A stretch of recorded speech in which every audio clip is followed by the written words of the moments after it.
As long as you're making progress, sometimes it's a little bit, progress looks a little bit more like running in place. Sometimes progress feels like, gentle flow, but as long as it's moving forward, that's the main thing. Yeah, as long as we're not doing business, not busyness. Exactly. Welcome to the Yacht Captain Investor Podcast. I'm your host, Scott Kidd, where every week we dive deep into conversations with real estate pros, business owners, and maritime professionals about their mindset and journey to success. Please help support us on our journey and our channel by liking, subscribing, and commenting below so we can help you on yours. How you doing today? Scott Kidd, the Yacht Captain Investor Podcast. Today I have the pleasure of having Liat and Shmuel Siegel, and they run a successful interior business, and they do a lot of projects for real estate investors all nationwide with their technology-based platform. How you guys doing today? We're good. We're doing great. Thank you. Thank you for having us. Yes. Oh, you're welcome. And then for people that don't really know you guys, just give us a little short intro about you guys. Sure. So our design firm focuses on ROI-driven interior design for investors, businesses, and we also do luxury residential as well. But our whole goal is how to maximize return on investment in terms of square footage, but also the materials that we use. It can look high-end without costing high-end. So with our software, our technologies, our strategic approach and our overseas team, so that we can pass on the savings to our clients. Everything is set up within our company in order to pass on as much strategic design as possible. So it's not just decor, but it's a smart design approach. Oh, that's fantastic. I know we talked last time about like the entrepreneurial hustle. Yeah. Even when we're trying to rest, do you ever feel like things just don't go and they just get stuck? Sometimes, but then that usually is the time for me to step away. Yeah? Is that what you do? Yeah. Because then there's there's too many things. I'm thinking of too many things at the same time, and then just take a walk, go outside. Mm-hmm. Break, and then it kind of like you get sometimes, and then sometimes it comes to you like days later when you're doing something absolutely different. Right. Right. It's so hard though. Like as an entrepreneur, you just want it to work. Well, we have that. What do you call it? That compulsion sometimes that we got to finish it, we got to fix it. Yeah, we are the only ones that can do it. You know, and sometimes that's when I look at it and go, well, let me have somebody else take a look at this. Exactly. Or ask somebody. I've learned the hard way to ask for help. It's hard. It's really hard. Especially I think as a man, we think that we can figure it out on our own, and we're supposed to be able to figure out everything, and most of the time we just can't. We need other people to look at it, and especially somebody that has nothing to really to do with that particular task. Sometimes just that other set of eyes, they just might come along and say, just do this. And then it's like so easy. Like what? Why didn't you do this? And I've been doing this for 3 weeks. Exactly, 3 years. It's kind of like I think they say you ever read the Kaizen book? It's called the Kaizen method or something like that. It's like about taking small steps, and I was saying how the amygdala kind of kicks in when you're feeling like you need to have that creative energy, and you have the creative block. And the more you try to activate it, the more the amygdala kicks in for the fight or flight, and it just blocks your cortex ability to actually function and come up with a creative solution. So sometimes kind of like stepping back and just changing the situation, whatever you're thinking about, and just like turning off your amygdala from the fight or flight, then suddenly like, whoa, like now like you get that epiphany moment to like, oh, here's a solution. That's what I was looking for. Yeah, the fight or flight it can be good when you need it, but when you're stuck in it and because as you get more negative and everything, you start to not see as many avenues for change or things. You start thinking what's the safest route rather than what's the best route. Right. When you're sitting there and you're sitting there and it just keeps going and going and going, because it's proven that the more negative you are, if you're happier and more relaxed, you think and function better, just like you were saying, and that's why I like that in that early morning state. If you meditate or tune into that, that's the best time for you to get some work done, because your mind's really clear, and then you're focusing on what you need to do. I found, because I'm definitely a morning person. Those first couple hours, I might get more done in those few hours than the rest of the day. And then as the day goes on, I get to a certain point, then it's like, well, okay, I gotta stop, because I'm like kind of just fiddling around. Yeah. What do they call it? Negative returns, or diminishing returns. Diminishing returns. Yeah, law of diminishing, because you just keep, like, I'm just pushing stuff around on the desk, really. I'm not really doing anything that's productive. I just keep, but I no, I got to keep going. And then it's like, well, at that point, you really shouldn't, maybe take a break for a while. I've been, since it's been pretty sunny recently, I've focused on trying to at least go outside more, just to kind of do that, because if you don't, it'll it eats you alive. Start to get those blinders, and then you start to get irritable with just things, just things that shouldn't bother you start bothering you, and then that's when that's when you're lost. Did you connect with Matt, by the way? Matt, I think Strauss is his last name. Matt Strauss. Yeah. I might have. On email. He did an intro for you guys. Nice guy. I think so. Yes, I did. I think I do need to follow up with him, because I went to those 2 events, and I just got inundated with all these follow-ups that I have to do. And of course. Oh my gosh. And I met a lot of really amazing people, really nice people at Jetson Capital, people doing some really good, like, nonprofit stuff and some NGO stuff. And then also just like people doing some really good family office and private equity. They're actually doing a lot of backing a lot of these really like social type entrepreneurial stuff that, it's, instead of going the nonprofit route, it's for profit, so they can ramp it up a lot quicker and enable people to kind of take on that mindset where they can kind of help themselves, rather than being dependent on an NGO or something like this.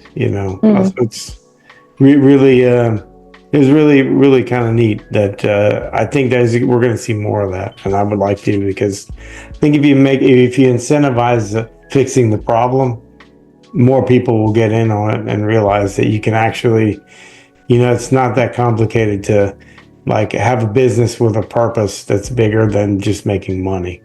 Yeah, it's part of what made the American economy so great for so long, right? It's a free market, being able to just have the people go and find the solutions and make a profit off of it. Yeah, and when you take the profit out of it, there's not as much incentive for, people are profiting from it, but they're not turning a profit. So it's and not always the right people. It's usually people have their hands in the cookie jar, and then somebody has to keep putting the cookies back in there.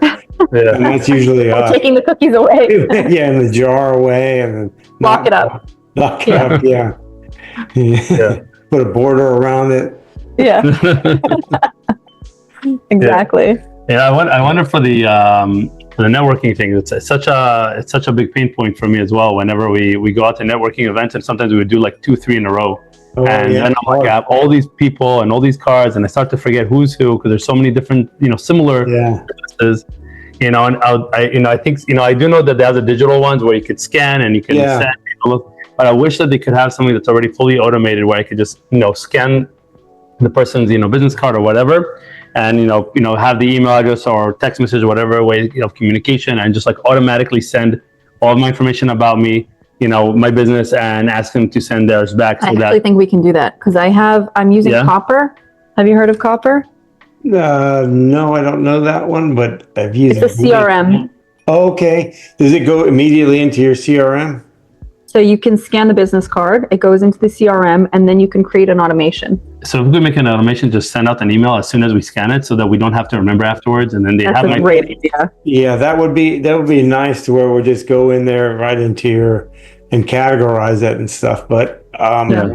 I kind of did, what I used to do is just, I would write on the back of the business card what it was and then put it, I'd have a stack of business cards because you forget and stuff. But Yeah. what I started doing was you have those Blink and those QR codes. That seems to be what people have more. Yeah. And then you scan those, and then once a number goes in my phone, whatever like say I went to Jetson Capital, I put JC in front of their name, and then on the Monday or whenever when I get back, because I usually shoot them a message and take a picture right away, so then I remember kind of who they are, and then it'll say like JC in front of their name, so there'll be like 20, 30, 40 people with JC in front of it, and then I'll kind of start to remember, and then I can download those into my CRM kind of thing. And so like the multifamily mindset did the same thing.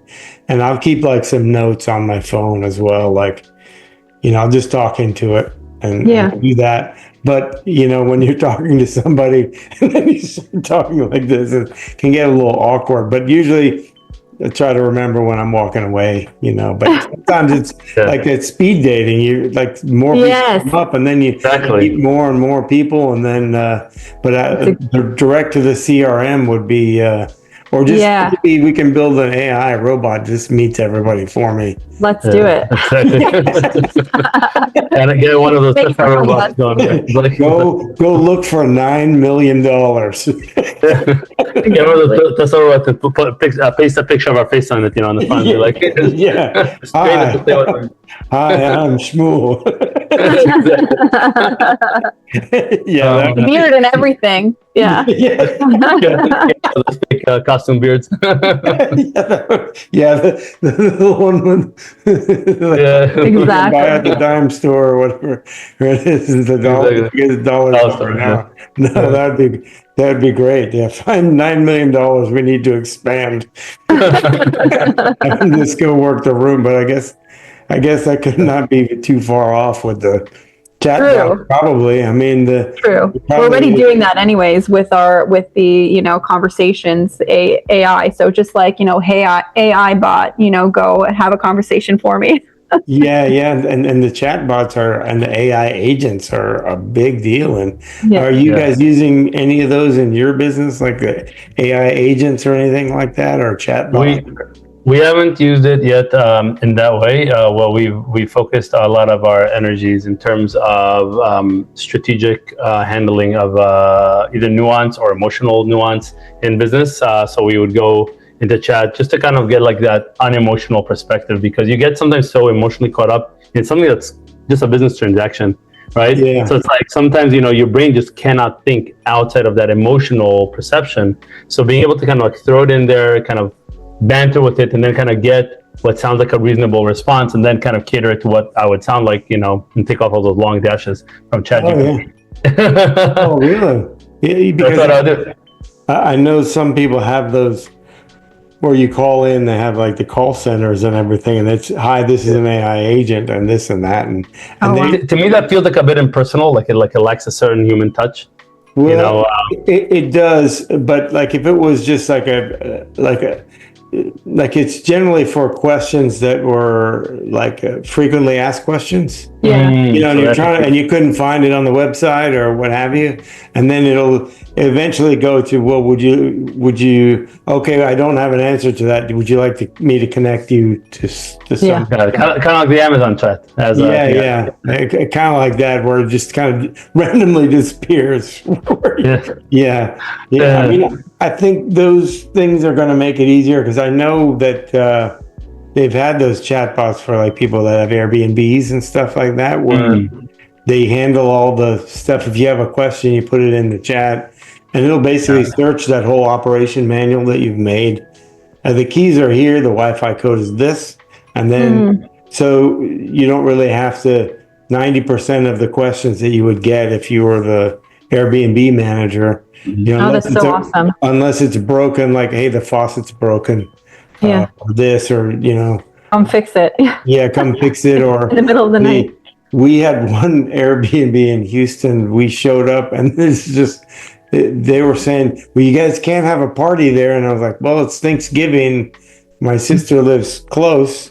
That's what we got it because it was a few blocks away, and all the other family was in town. So they, the houses were kind of full. So we stayed a couple blocks away, and they said, we can't have a party there. And I was like, it looked to me like they already had one, like, because there was trash piled up on the side of the house. And I said, Oh my gosh. well, should I take out the trash? And they're like, what trash? And I took a picture of it, and it was like, like, they were like almost saying, well,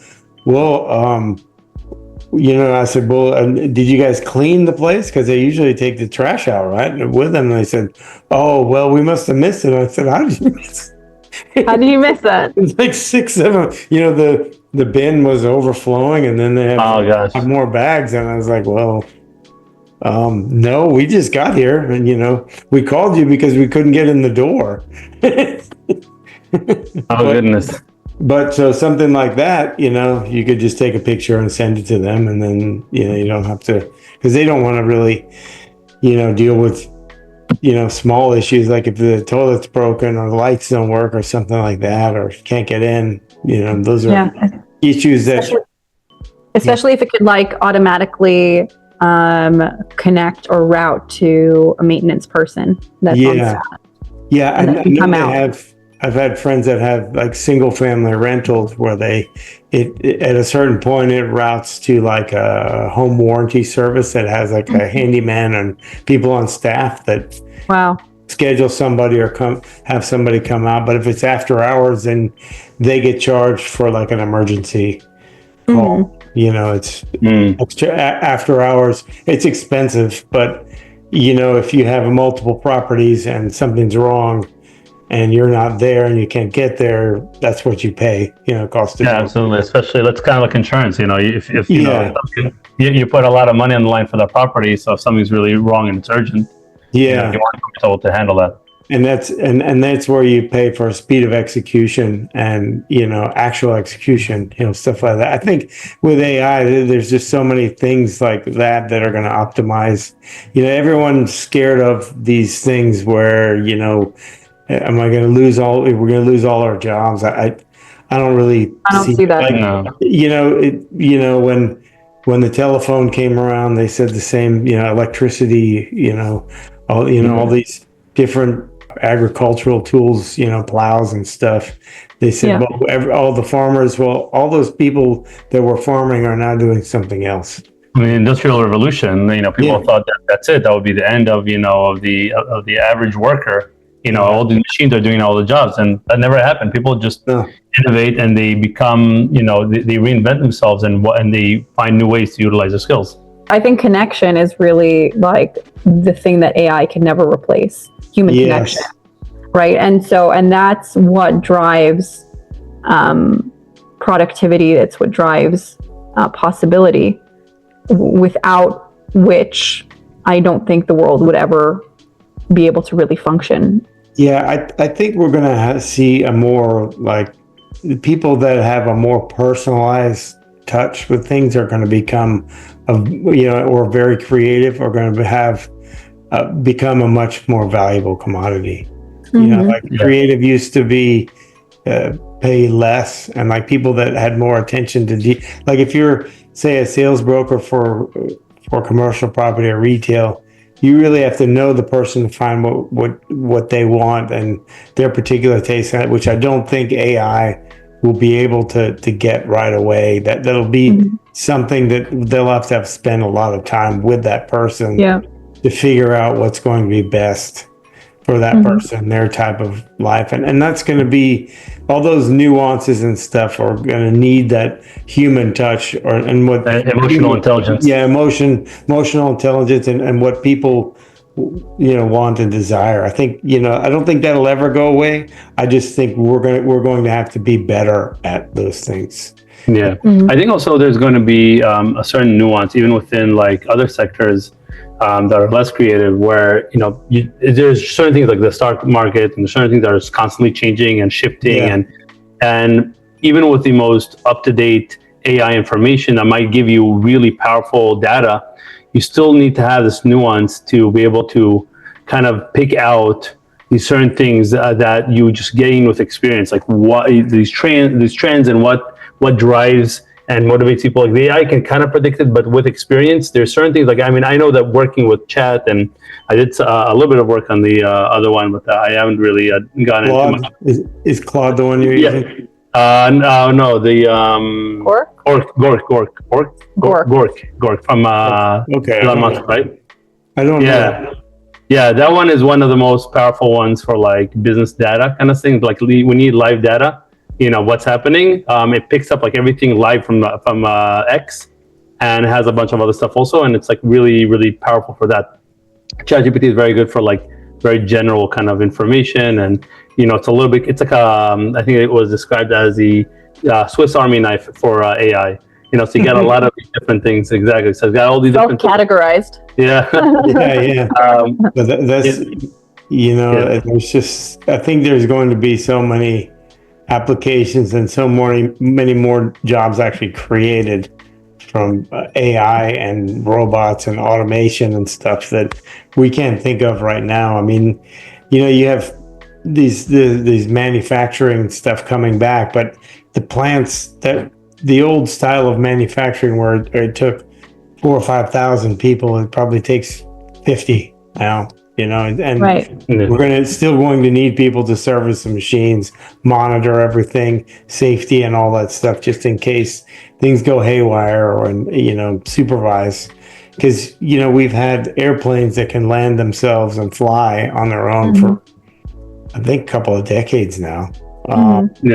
And the pilots still fly and take off in the airplane, and they have boats that can do the same, but they still need that cross-check, because the software gets kind of glitchy sometimes and makes the wrong call, so there needs to be an override, so just like the self-driving cars also, same thing. That they require, right? They require the hands to be on the steering wheel or the eyes to be facing forward.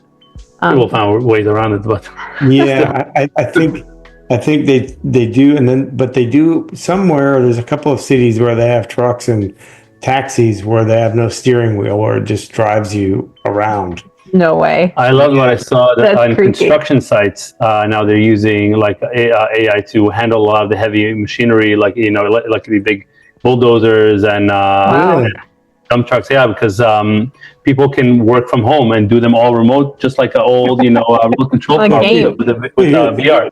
Oh, really? With the VR? Yeah. So actually, also, so they're running it's like they're running the drones like they do with the military, or like they run it from wherever. I never really. And there's so much more safety because you're not risking all these personnel that are like walking around that you might miss, because there's cameras like the Teslas that have cameras all around, and you get to see everything. And I think it works with AI, so like it gets a sense and see what's happening. It'll stop if there's something in the way. It'll give a warning. Because my friend with a Tesla was telling me that if you don't keep your hands on the steering wheel or you're on your phone or something, it'll give you 2 warnings, and then the third time it'll get rid of the self-driving for a week. It'll put you in a penalty. Oh my God. Penalty. Yeah, it'll put you in a penalty. So crazy. Parental AI right there. Yeah, that's a big brother, big sister, big father, big mother right there. But but he was telling me the same thing like you were saying. There's ways around it. I mean, I don't fear it. I think there's going to be so much opportunity from it, because I think also there's the potential for so much more growth from individuals who are underperforming, who are struggling psychologically, emotionally, or were not confident, that now can utilize this AI to really explore opportunities, possibilities in a way that they couldn't before. It's so I think we will see people, like a much larger number of people, creatives and other people that may have not approached the job market in the past because of fear, overwhelm, or trauma, and now coming forward and finding new ways to reinvent themselves and coming back into the job market. Finding purpose. I think it's going to make it easier for people to maybe fill that gap of something they felt that they were missing physically, or now you can But like you were saying, running heavy equipment used to be pretty intense, heavy job. We used to be in trucking and heavy equipment when I was a kid. My parents had a trash business, and we used to haul fuel in Jamaica and stuff. And you have to be a pretty physically agile, pretty strong person to move around on those trucks. And if something goes wrong, you got to be able to change the tire, fix the truck. Wow. But with the AI and stuff now, you don't have to necessarily be as agile. You could actually be in a wheelchair doing that job. That's actually pretty amazing. Yeah, which certainly opens up a whole nother market for people who are before couldn't do those kind of jobs. Yeah, I mean, what do you guys see in your business? Because your job is fairly creative with what you guys do, but it's also very physical. Yeah, definitely labor intensive, emotionally labor intensive. Yeah. Between playing psychology with clients and contractors and colleagues and whatnot, but I think that I really enjoy the software side of things because AI has really integrated very well into creating standard procedures, standard operating procedures. So we have that in our business, that in order to create efficiency for our clients, to save them time and to make sure that the projects come out top notch, we have so many different systems built in within our SOPs to deliver that high value. So I nerd out about software. Well, what's more is that there's so much research capability that these AI tools do that I would do the exact same thing that would take me typically sometimes weeks to go in through all these websites, evaluate the quality of the websites to see if it's really genuine, to read through reviews and comments on other blogs and websites that now AI just does in a matter of a half an hour. Yeah. Right. So it, for some people, they might look at, it might, eliminate a job. To me, it makes my job so much more productive because my productivity is like through the roof. When I would spend so much time getting lost in the weeds. Now I let it run. I review the work that it does. I have the know-how to know what I'm looking for, and if the work seems off, if something doesn't quite fit, and then I can challenge it. I can refine the search, come back to it and say, no, this is not what I'm looking for. And in a matter of what would take me previously weeks, now I could do it in a half an hour, 2 hours at most, just running multiple searches and refining it and getting down to the bottom of it, confirming it with other searches I do on my own, then very briefly, because I don't need to do as much work anymore. And then I have a solution that would, just took me so long before. So it's just I mean, it can really optimize it because I have a friend of mine that was showing me something with architecture and design that you could get a 3D view of something like within minutes. They took pictures of the house and they put it together, and they said, okay, make the walls blue, make this, and they were mix and matching things. And I don't remember what actual plugin it is, but I think they made part of it because they kept prompting it for certain things, which I thought was really great, because you don't really, before you painted a house, you really didn't know what it was going to actually look like when you painted it. But then now you can just ask it, put it on the inside and outside, daytime, night, different shades and what it's going to look like. I thought that was just really brilliant, because that helps you. I mean, I imagine that helps you guys with, when you're doing the whole design, easier to come up with a few different options for your client, and then they get to look at it and kind of weigh the options. And if you need to make a change, whereas before you had to go through drawings and redo the whole thing, and because I've gone through it on the boat where we redid all the heads, which are bathrooms, and the tile was nice and marble and everything, and the client didn't like the color of the grout, so we had to rip it all out. Wow! Oh my gosh! And the color of the grout, of the new grout, I couldn't really tell the difference too much, but that's what they wanted. So it had to be redone at their cost, which was a lot. I mean, it was a lot of man hours and a lot of stuff, because it's one of those things where you wouldn't really know what it's going to look like until you put it in there. Right. Yeah. 100%. Whereas now you can do, I mean, this is 20 years ago. Now you can kind of have an idea of what it's going to look like, and you can match, because there's things you don't think about, like when you're walking through, what's that going to look like in reference to this?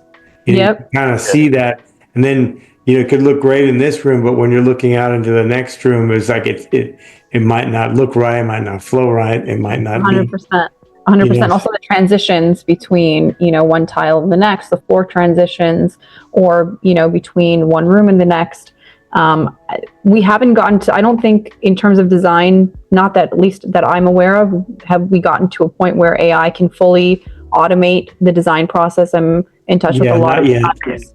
Not yet. I'm in touch with a lot of designers who have tried, and it's not to that point. But what we do use is a program called SketchUp, and it's a 3D software, and we can on the fly change out wall colors. And all the materials, you can literally see it and pan around as if you're walking through the space virtually and see how everything is going to look. You can go from 2D to 3D. And so, architects use AutoCAD or a newer program called Revit. And Revit is both. There are similar BIM programs. Yeah, BIM is like a collaborative software that you can then be in one place in the world and then use it. And then somebody else can also be working on the same file. So with Revit, it does the 2D and 3D. So these softwares are now allowing us to present to our clients and to collaborate also with colleagues for execution, so that we don't need to rip out tile, and that we know exactly, it's the pre-construction planning that really saves the time, because then you come to a contractor with a full spec book, a whole package, and you say, here's everything that, this is the way that I want the tile laid out, this is the grout color, this is, the furnishings or whatever it is, recessed lighting, like all the details. And then they know exactly how to bid that project, rather than saying, okay, here's a general idea of what it's going to cost. And when it gets down to it, gets messy. Change orders. Not just that, it's BIM is very, very powerful. When you have a full team that works on BIM, and they're all working within the same file, from the contractor, the plumber, the electrician, the window guy, the installation, everyone's working in the same file together with the architect and the design team. They know the price, the estimate price. They can calculate it down to the last nail. It's so accurate, and it's instant. So when they make a change, a lot of the information is already preloaded into there, and it instantly changes everything in the drawings, in the estimates, and everything, like so quickly. It updates everything. Yeah, it really has become very, very efficient. And I remember when we started, Liat especially was working on CAD at the time, and we had to do drawings for elevations and 3D, not so much 3D. We're doing mostly elevations, and and kind of like the blueprint.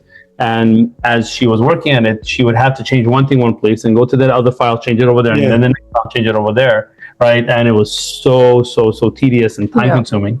Now it's like instantaneously, a lot of the features are already preloaded, or it can be put together very, very quickly, and then it would instantly change it in all the files together. Well, that's really great, because you can also go to the client and say, hey, this is going to be a change order. You want me to initiate the change? You get the sign off from them.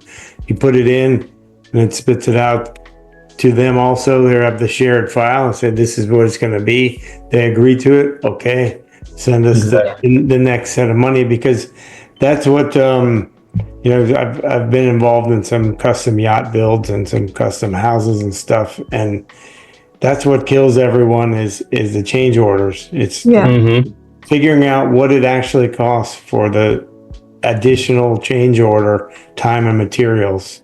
If their estimation is wrong, they don't usually put in, if there's some, like if it's over this amount, then, it's kind of hard to do that, because some houses, when you pull everything back out, it's like, oh, well, we're going to have to redo this because this is in the wrong place. And now this is there. Yeah. So then,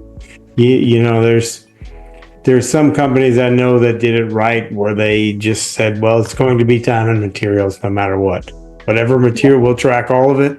But then it can get really messy too, because then they just charge whatever. You have to be careful what you sign off for, but a tool like that is amazing, because if you're changing it down to the nail, then you know exactly what it's going to cost, what the output is, what the markup is, what the but I imagine it calculates the man hours and stuff like that too, right? I'm not sure. I'm not sure if it includes. Not yet. Yeah, what we use is Timely for tracking our hours and our team's hours. So that also has AI built in. It doesn't record your screen, but it will record the apps that are being used. And then you can track the apps to the client. So if, let's say I'm working on one project file, it will literally say, this client's name on it. So I know that those are hours that are tracked towards that client. That person. Okay. And that's great too, because then you can immediately put that on their bill. It can immediately go in theirs, and they can look at it probably however much they want to look at it too, like once a week, every couple of days, or that makes it easier too, because it's more transparent. Because what we always did on the yachts was, in the shipyard, we make the contractor sign in and out and track what hours they were on the boat. And if they don't match up, if they didn't sign in, then we have to go be an argument. But imagine if they just had a little chip that they took with them, like, one of those key, a fob thing. Exactly. They just came, walked by, it automatically clocked them in, and they leave, they automatically clocked them out. Oh, that's a good idea. We need to do that. That's great. Debates and arguments. Yeah. No, that's oh man. He's writing it down. I'm gonna have to write that down, because the fob would be great for the shipyard.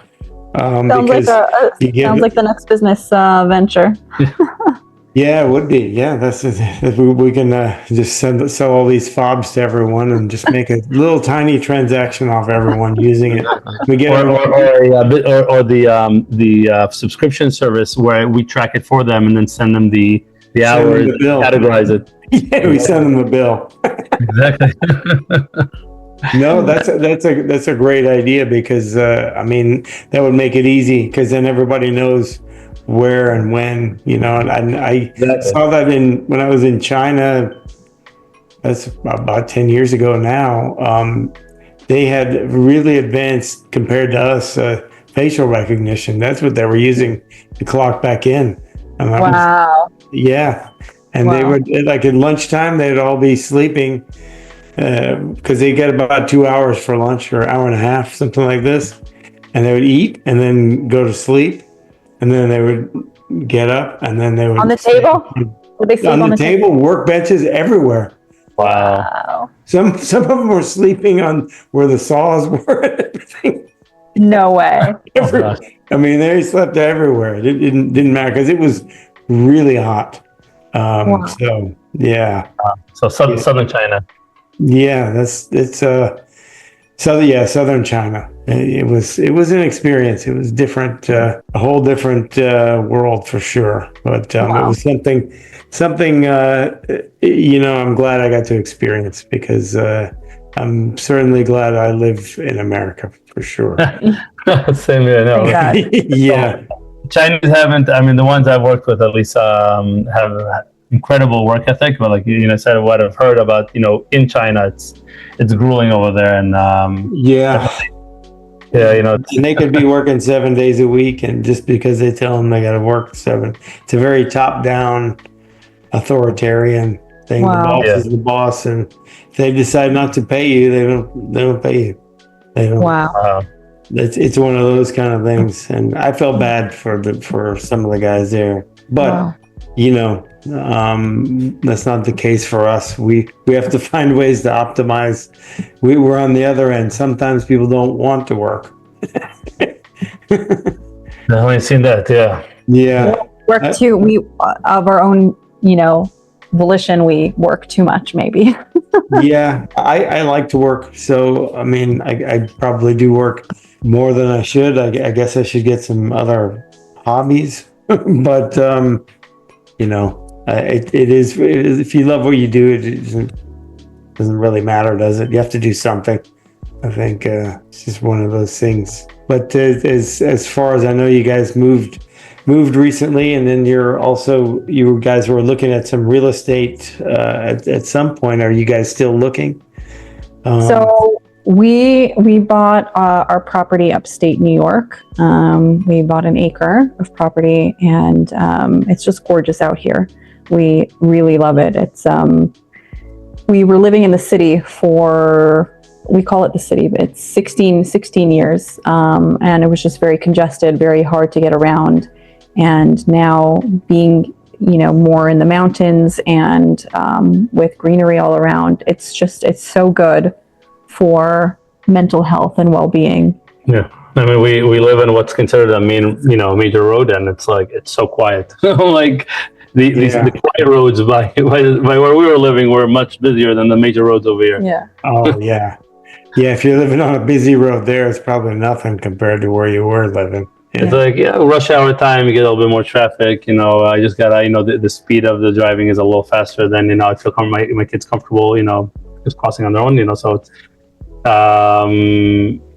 but overall it's just so much nicer when the traffic dies down. We can hear the brook running across the street. It's that's very nice, because mental health and mindset, that's so great for businesses. Yeah. It's so important. But our clients also out here, there's within the city, it's a lot. There are still investors, which is incredible. Amongst the competition and how crazy things are there, they're still buying property. But out here, it's a completely different landscape, literally, where you can buy, acres of property and develop it, and the level of construction and design is really amazing. And there's types of property. There's so many different types. Like, by the city, you don't get. Yeah, it's all the same. Yeah, it's more or less all the same. It's either whether it's commercial or residential, it's more or less all the same. Here you have so much more of a variety of the type of, whether they're developing the land for business or residential or mixed use.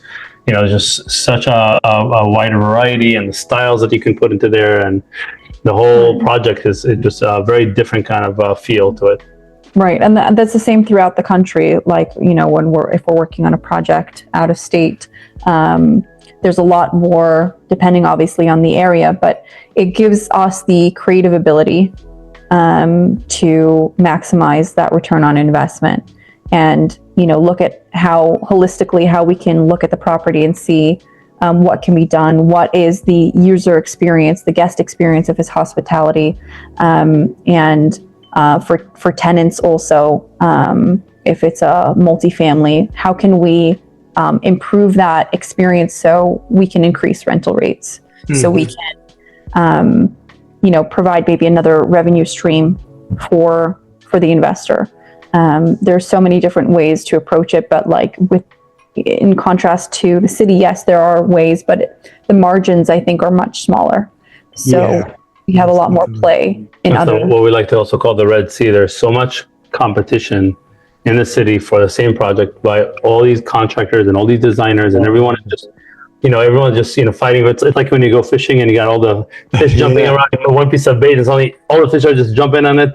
It's really like that in the city, where out here, there's still plenty of designers and contractors, but there's so much more opportunity to grow, to develop, and to move. And it's as long as who your target audience is, your market is, and you find a niche that fits you correctly, and you just go for it. There's so much more opportunity.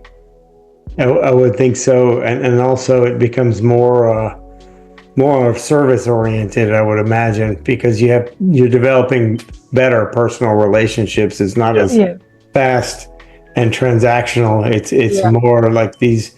Oh, they're investing in this building. They're probably going to buy more in the area.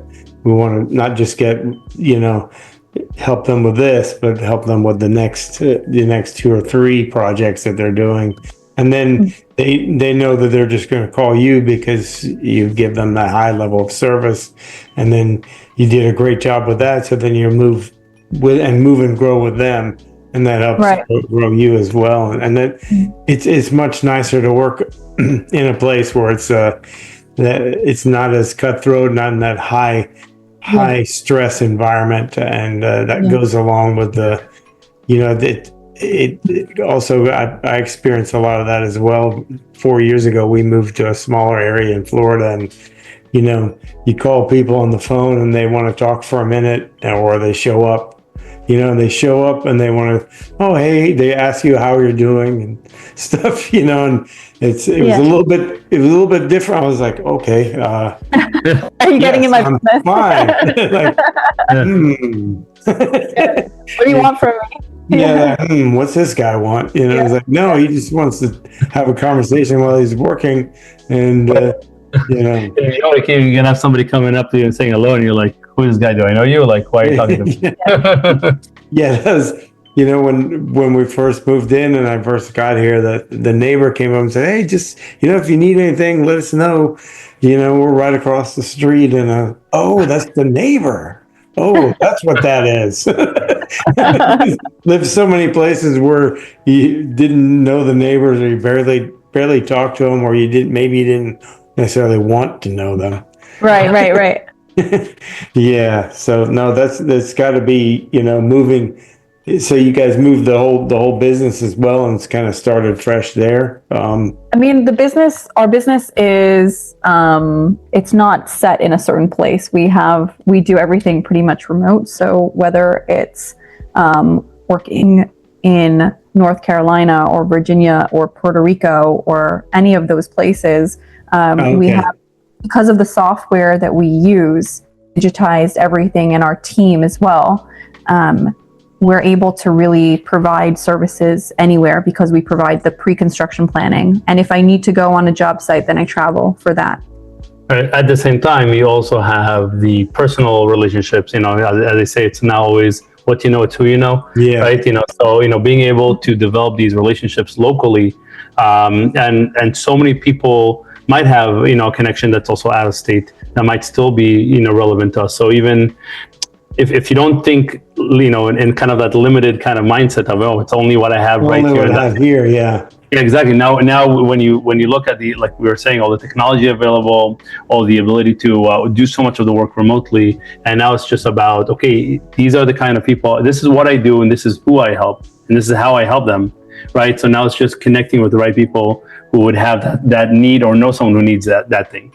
Yeah, who needs the solution I can provide. And then you just connect with that, and that's great that you've moved into another area that's better for your family and everything else, and you can do that.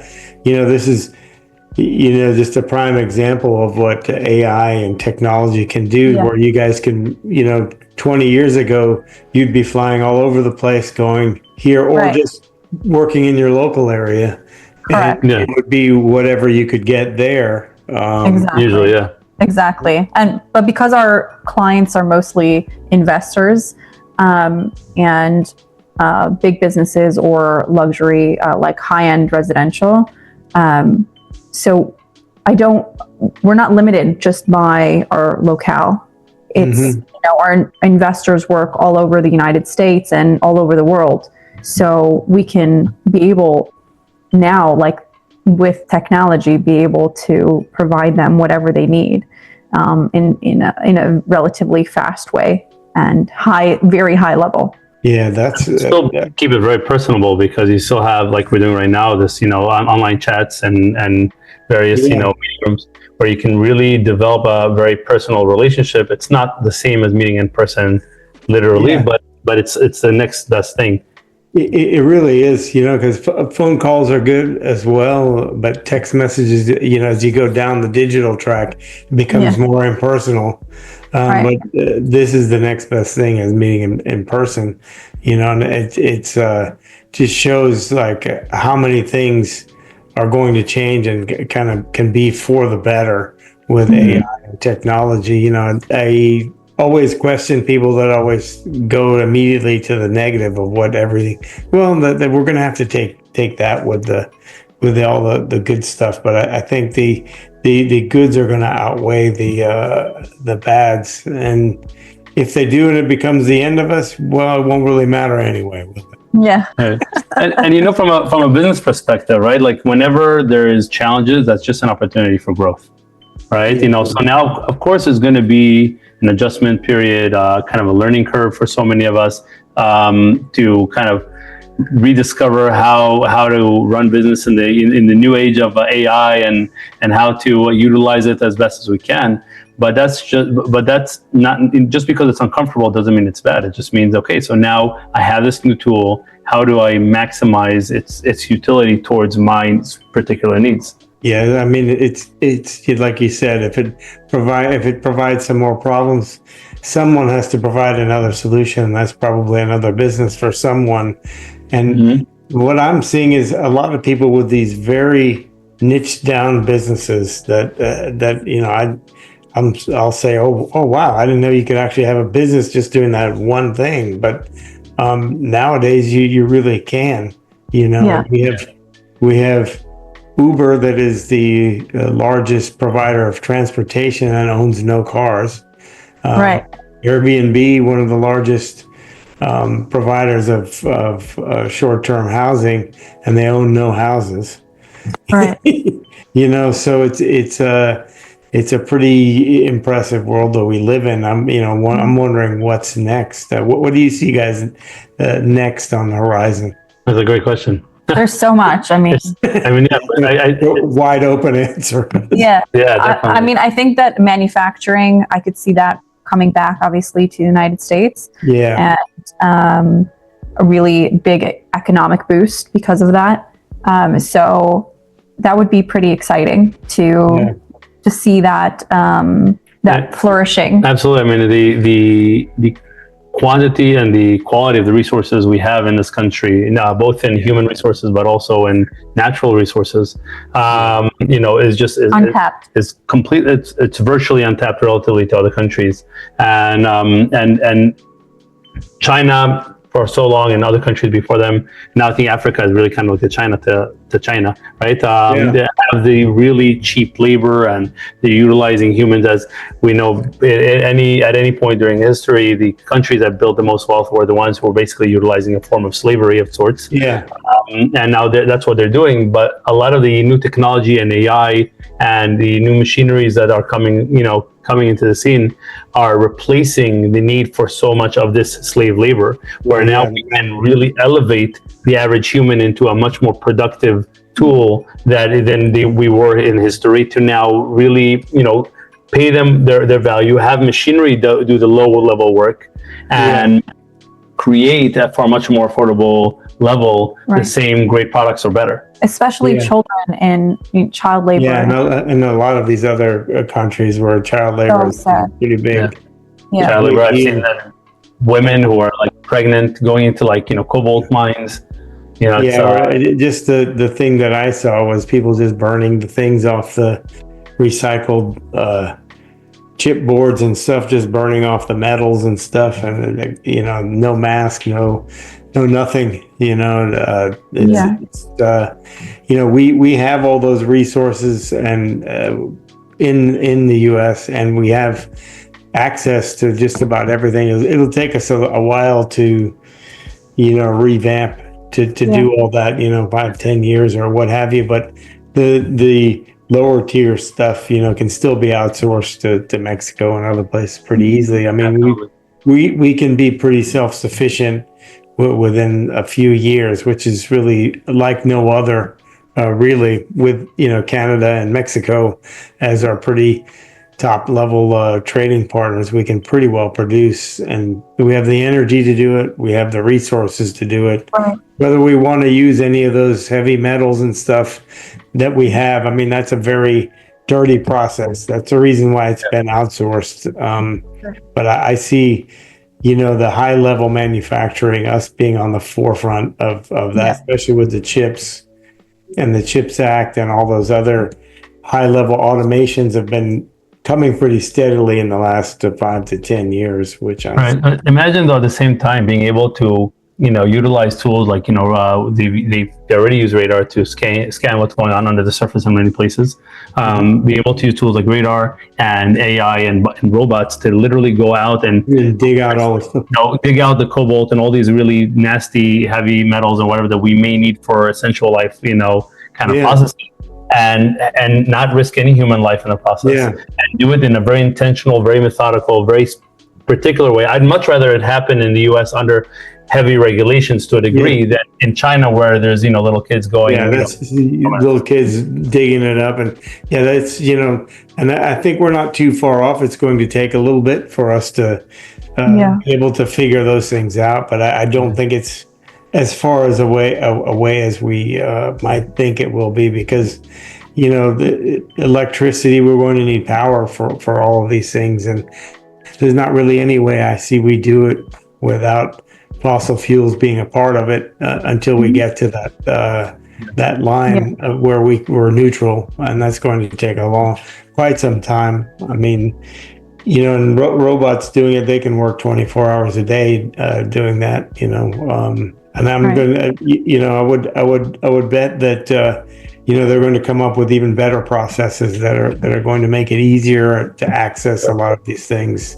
I think also another thing, and I know there's just one of the incredible things that I think are happening globally is just the advent of technology and AI. All these robotics, all these different things are really like the internet was and is continuing to be. They're so empowering to the individual.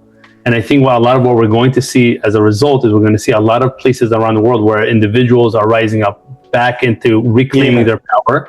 And I think we're going to see a bit of that struggle. We're going to see a bit of that struggle between the regimes who are trying to hold on to power, utilizing the same technology to control the communities, and the individuals finding ways around it to reclaim it.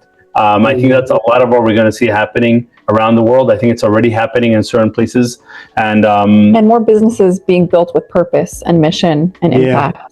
Yeah, that goes back to I think what we were discussing earlier, like the social entrepreneurs that are actually going to be solving problems that will help and clean up and do things. I mean, there was, there's the big trash island in the Pacific somewhere, and there was actually a couple of young people that came up with some really simple solutions and stuff. And it's like, going forward, when do then they're going to have to come up with solutions for what do you do with all this stuff?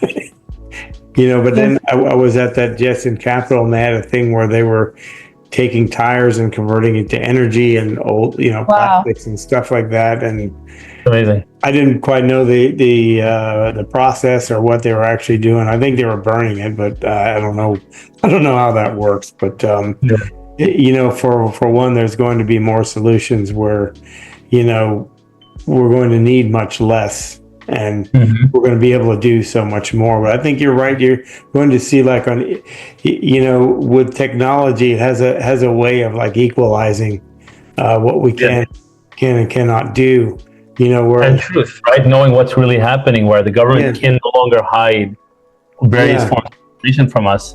Where in the past everything was shrouded in mystery and conspiracy, and now it's like everything is coming to light. People are speaking up; their voices are being heard, even if they're small. Nobody, in quotes, out of in who knows which country, in some rural village, they saw it firsthand. They could post a video, and now there's real facts out there that nobody can argue with. Yeah, and it's it's there, and with the blockchain and stuff, once you put it on there, it's on there. And I think I see that in real estate with just buying a property.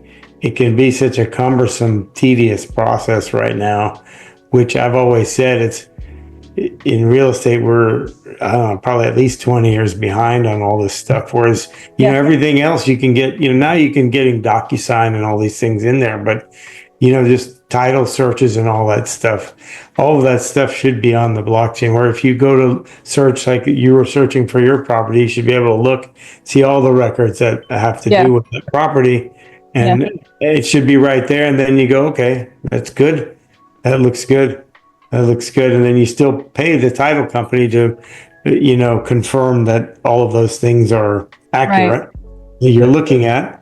And because you're still going to need them, they won't go away. You still need, and you still need the attorneys and stuff, but the fees will probably be less, and then the transactions will be more.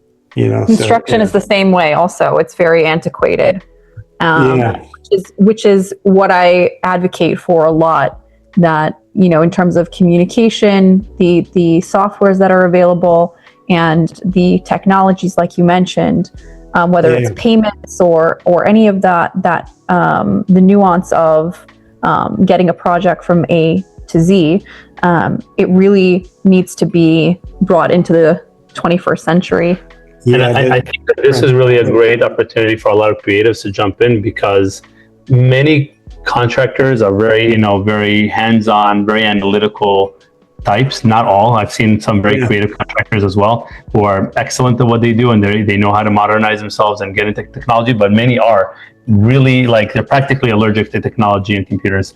They would not touch it with a 10-foot pole, right? So it's and having seen so many people like that, who are like the two guys in a pickup truck, almost kind of business model, even though they've been around for years and they have a much larger crew, but their online presence is non-existent. The social media is not happening. Their ability to use any kind of digital function is just not there. And it's such a missed opportunity, because the entire economy and the entire world is shifting more and more towards AI and digital and all these newer tech tools.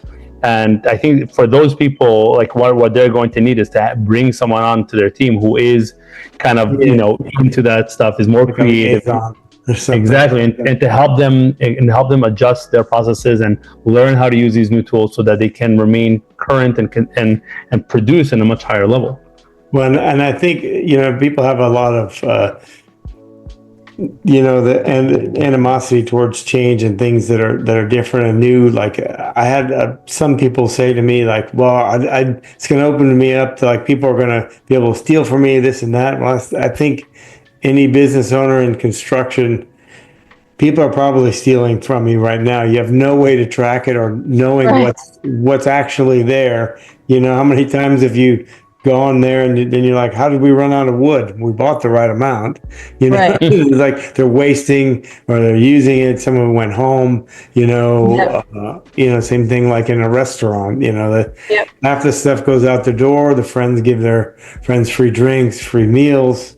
And all that stuff. If you have AI and things are optimized for inventory control and tracking, you're going to be more optimized. My friend owns a pizza restaurant. Once he put in the point of sale system and he tracked all the inventory, figured out that saved him. He thought he was concerned about the software being expensive, but it saved him probably 25% because he figured out that he was losing a lot of in product and and man hours and and everything. They're really able to whittle down where the source of the waste was. Yeah, and he was able to figure out, okay, there's wasted man hours here, wasted supply here. Oh, we could change the prices here. All the little things added up to that, and it made him actually need to work less. Wow. That's amazing, because that's exactly what we were implementing for a client of ours, or for a restaurant.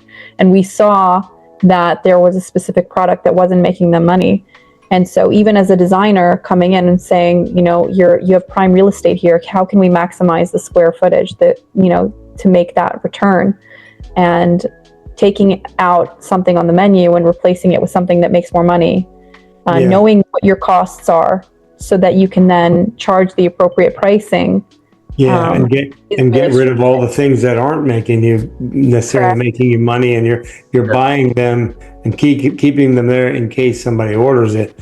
And exactly. If it gets ordered once a week, it shouldn't be on the menu. Exactly, and then it minimizes also, the chaos that's happening in the store as well, or the restaurant, because you just have a few items that are selling, and aesthetically it looks good, to the consumer it's not confusing, and they just, it's all on all, it's a better guest experience. Yeah, I think also another thing on that note is also like you're saying, the technology coming in really takes out all the emotional part of it, because owning a restaurant, a lot of people open it up because of something that they were excited about, or some sort of emotional connection to the food or to a certain experience that they may have had. It's actually one of the biggest really things that people who will kind of like win the lotto, they open up and lose a lot of money.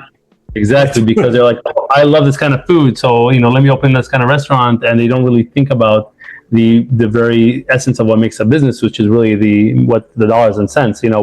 What are people really going to spend their money on? What are people really interested in? And they're not doing the market research. So kind of coming in with the technology kind of takes out all that emotional part and says, okay, here's the black and white fact. This is just not earning money. Right, this is earning money. Here's the direction you need to go in, and I think it's not just for restaurants, but so many businesses. Even for our business, it's so easy as an entrepreneur to come in to feel like the business is like your own child, right? And to really feel like you raise it from this baby, and it's growing and it's becoming this thing, and to become so emotionally attached. And I think being able to kind of turn back the technology, whether it's AI, and just even having a conversation with AI, as silly as it may sound, but to kind of take out the emotional aspect from it and say, okay, this is really what's going on. I know I'm feeling very emotional about this. Help me kind of see what's really the right, next move here from a non-emotional standpoint, and then kind of put back on the entrepreneurial, thinking cap, and saying, okay, this makes sense. This is really the right next business move, even though I may have felt differently because of my emotional interests. Yes, and you see, like there were some of those restaurant shows where the guy would come in, be a fixer, and the guy would say, "Well, I'm doing nothing wrong." Well, your business is failing. Yeah. And so you can have the AI come in and just kind of optimize everything that's going, and there's just so many ways that it can be applied. But I have to say, this has been really great. It's always great talking to you guys. Like if people want to find out more about you guys and what you're all about and what you're working on, what's the best way to find you guys? So we're on LinkedIn, and they can go to our website, hadarinteriors.com. And we also have a podcast called Build Shifa. It's all about building with abundance and meaning in the real estate market. Nice. That's been great. Yeah, thank you for having us on. I don't think you're welcome. It's always great talking to you guys. It's one of these times when I come up to New York, I'll have to come see you guys. We'll have to get that would be awesome.